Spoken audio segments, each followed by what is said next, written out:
ጨረቃዎች ዛሬ ምን ሆነው ነው በድጋሚ ያልመጡት? ሁሉም ሰው ከቤታቸው እወጣለሁ፣ እገባለሁ፣ መለሳለሁ፣ ቀለሳለሁ፣ አይኔን አመመኝ የሚል ብዙ ሰዎችን ብዙ ወዳጆችን ማሻአላ ሰው የሰው ሙሀባ ጨምርልኝ ነው እኮ የሰው መውደድ የሚሰጠው ካላህ ነው እና አላህ የሰው መውደድን ይስጠን። እና ጨረቃዎች እንደዚህ ሲፈለጉ ሶፊ ግን ምንድን ነው የቅናት ነው ወይስ ምንድን ነው?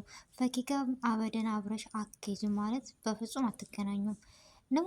ፈኪ ከአህሙ ጋር ስትመጣ አንቺ የቅናት ነው ከምር የቅናት ነው። አሁንስ የዚህን ያክል ምንድን ነው? ሴት ልጅ ክብሯንና ማንነቷን ስጠብቅ ነው ደስ የሚለውና እንዴት ከከፍታ ወደ ታች እንዴት ሰው የምናውቀው የሰው ልጅ አረብ ሀገር የሚሰደደው ሰው እኮ ከነበረበት አላማ ከነበረበት ሳር ቤት የነበረው ቆርቆሮ የነበረ ወደ ብሎኬት ለመሸጋገር ነው። ስለዚህ እንዴት ከቶፊቅ ጋር እንደዛ ሆነሽ አሁን ወደ ታች የበታይሽን ልጅሽን ልበል ወይስ ወንድምሽን አላውቅም፣ ብቻ እንደዚህ መሆን አስፈላጊ ነው በአደባባይ እና ደግሞ እኔ እንጃ ብቻ በቃ ወደ ገደሉ ስገባ አሰላሙ አለይኩም ወራህመቱላሂ ወበረካቱ። ወደና የተከበራችሁ ወደ ቻናሌ ቤተሰቦች እንዴት ናችሁ? ደህና ናችሁ ወይ?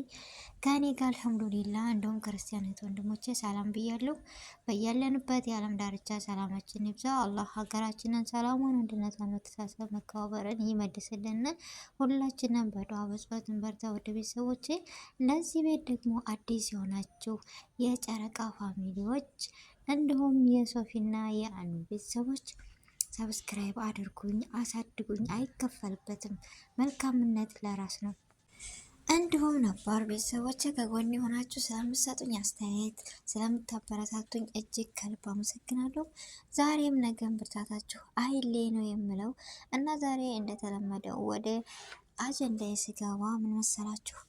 ወይኔ የሰው መውደድ ይስጠኝ ነው የሚባለው። ከምር የአህሙና የፈኪ ወዳጆች ዛሬ ቤታቸው ስንቴ የመጣው ስንቴ የተመላለስኩ አይኔን አመመኝ ሰለቸኝ እያሉ ነው። እና አህሙና ፈኪ የቀሩበት ምክንያት ምንድን ነው?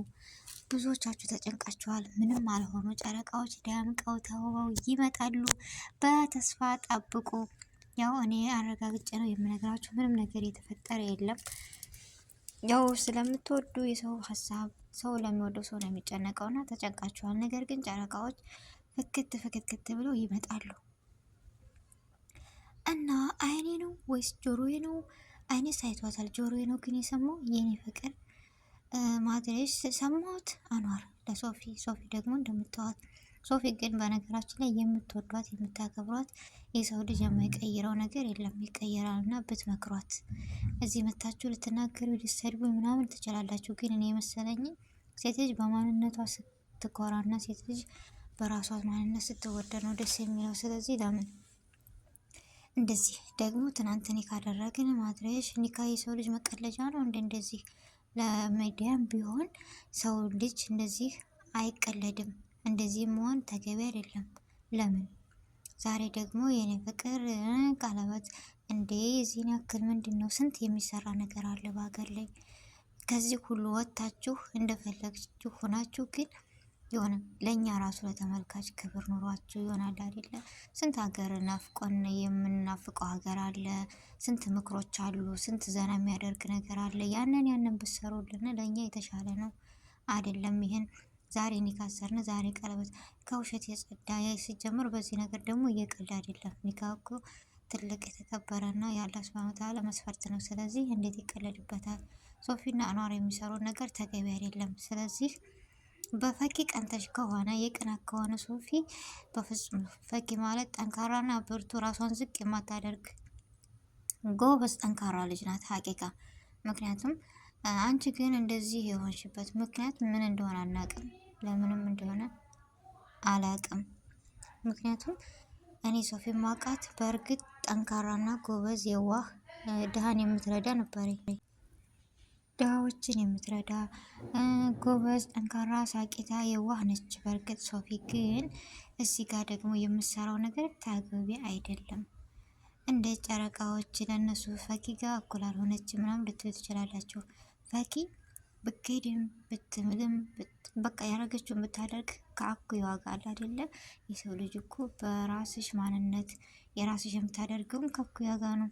አሁን እኮ ሶፊ ወደ ታች ዝቅ ብላ አለ አይደለ? ራስን ማስናቅ ለምን ሴት ልጅ ነኝና የተመሰለኝ ልናገር እችላለሁ። ለእናንተ ግን ላይመስላችሁ ይችላል። ስለዚህ ሶፊ ምን ነካሽ? ወዳለሽበት ወደ ማንነትሽ ተመለሽ። የዋህነትሽ ለሰው አዛኝ መሆንሽ እንዳለ ቢሆንም ግን የምታደርጊው ተግባር ጥሩ አይደለም።